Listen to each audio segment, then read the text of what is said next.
Let me tell you an example of affiliate marketing. Let's take this glass frames. Super cute, right?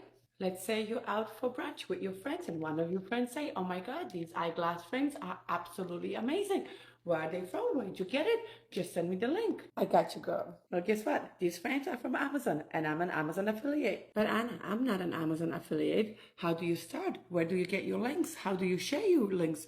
What do I need to do to start? It's very simple. Just go to Amazon.com, scroll all the way down till you get to become an affiliate, click and sign up. It's free to sign up. Once you are approved, you're going to come back to Amazon and to the product that you want to share. Now you're going to go scroll all the way to the top where you see the text, click on the text, and this is your special link. Now, anytime somebody clicks that link and makes a purchase, you own a commission.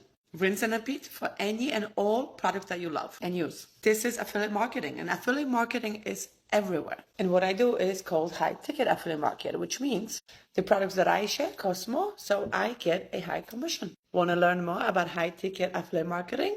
Message me and I'll get back to you personally.